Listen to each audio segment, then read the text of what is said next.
So your name is Samantha? Hi, Mitchell. Well, bless you anyways, man. Cheers, mate. Good on you, mate. Thank you. Take care. That's it. So Samantha, how old are you? 52. 52? Samantha, how long have you been on the street? Over 4 years now, but I've had reoccurring homelessness since I was a teenager. How does that happen? What Okay, my happened? dad was a man by the name of Bruce Wayman. I don't know if you're old enough to remember him. He started the Land Claims movement back in 72. The which movement? Land Claims at SIC, Aboriginal Torres Strait Islander Corporation. Yeah. Him and Jeff Clark started it. Well, my dad's been completely eradicated from history. He disappeared in 1977 along with my mother and my younger brother Stephen. Since age of 6, I have been a prisoner, torture victim of the Freemasonic Fairfax big mining media corporation that runs this country, hiding the genocide and sadly the cannibalism and ongoing murder of the Aboriginal people that goes on in this country. And yeah, I've been a dirty little secret that they've tried to whitewash, cover up and pretend never happened. I have that many asterisks against my name. I've only worked out the story after being given electric shock treatment with Spiridol, Rohypnol, all since I was a young girl. They called it retarding.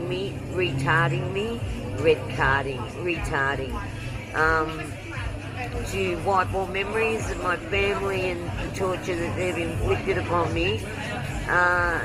You know, it's to rewrite history and tell a bullshit story that suits their agenda. And I have to suffer for their own bloody ego. I mean, what do they say? There's nothing worse than the pride of a mediocre white man. And so many people suffer for it. So Samantha, are you Indigenous or part Indigenous? 30% they call me, so that would leave. I knew my dad was quarter, his mother was full Aboriginal, Marilyn Barty, or they changed their name to Barlow when they came out of the Hillsville Mountains and came back to Campbell Street, Collingwood, or came back to this city. And yeah, my mum was quarter, she was blonde, blue-eyed, Aboriginal. My dad was black, curly-haired, olive-eyed.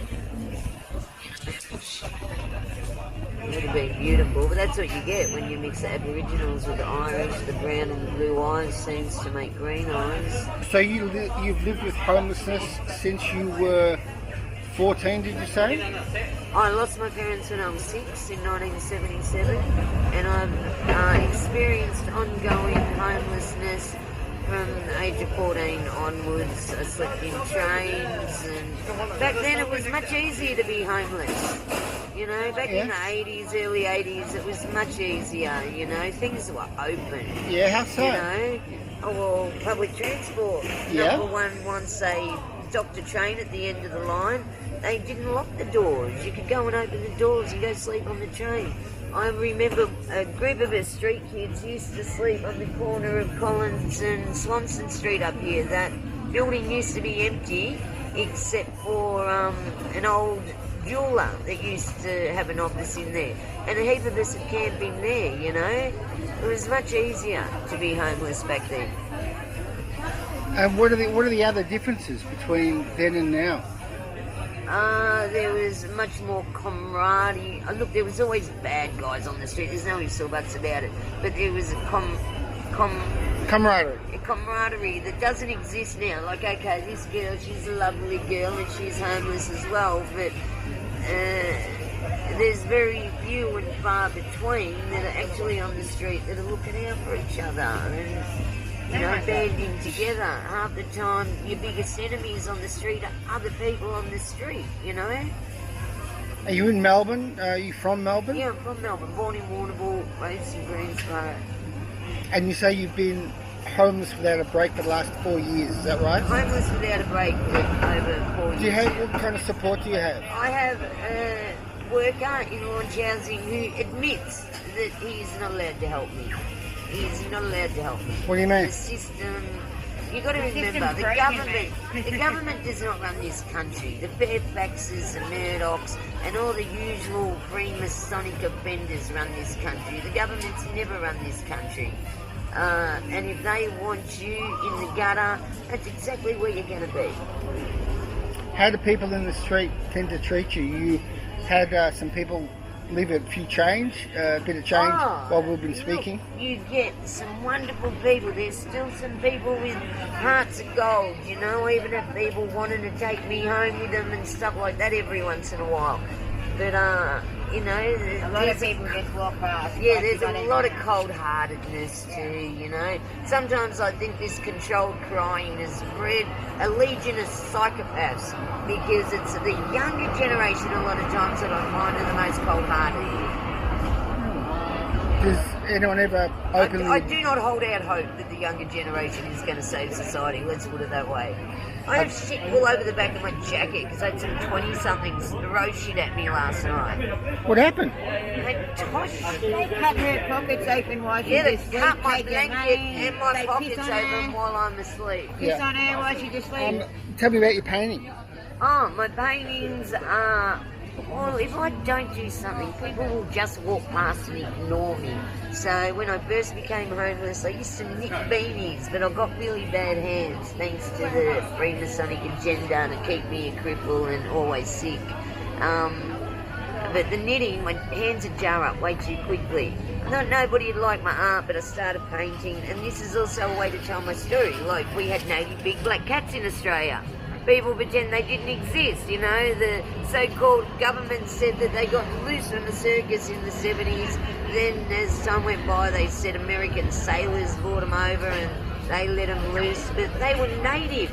My dad used to run me up the mountain every time someone spotted a big black cat in the mountains and say to me, Sammy, they didn't get them all. Samantha, do you have any family or friends who can help you? My family been murdered by this Freemasonic Liberal government. John Howard and Ian McFarlane have got a lot to answer for, but my whole family's been murdered. I'm the last one standing. Can you tell me a bit about your stuff? What's in your bags? Clothes, blankets. Are you going to be warm tonight? Depends how cold it gets. Where are you going to sleep? Under lights. It was freezing last night. Wasn't it? I slept on the trains. Fuck me. Yeah, lucky I they was ran them sitting there last night shaking. I was fucking freezing. Yeah, that's why I got on my the feet were train. drenched and I could not get warm, man. All I wanted was a fucking pair of socks. Yeah, no, it looks good. How many paintings do you sell, Samantha? I sold one last night. Yeah, how much for? $50. That's not bad. Could be better. Yeah, you don't have any other income apart from what you get on the street? Oh, a couple of months ago, a guy came up to her and wanted the whole lot. Yeah. And 200 bucks. And then gave her back the paintings to sell. Okay. So Samantha, this is your only source of income? You don't have any money from the government at all? Yeah, look, I do collect a settling payment, but when you're on the street, it just doesn't go very far, you know. Okay, You've got to Samantha. remember, how much have they jumped up government payments in the last 40 years? Like $50, $100, but inflation has like doubled the prices of everything. Okay. This is what I normally have. I swap the sign around. I have one on each side, depending what my agenda is. I don't have a finished painting though, so I That's put okay. the other sign up when I don't have a finished painting. Okay. Or people will say, have you got anything to sell? Yeah. No. You buy the painting supplies yourself? Yeah. Yeah. That, a lot of people that laugh at me as they walk past, it's, you know, I'd see it as no reflection on the situation of homelessness, but it does show you what society's come to, that they laugh at homeless people. And if you hit around the corner, you catch nearly every 20-something laughing at me. Why do you think it's particularly the young people who give you a hard time? I think their parents have handed the torch to them, become the remaining freaking bodies. Whatever remaining Melbourne Aboriginals are left, we're too old to poison them now. You can take the torch up and do it.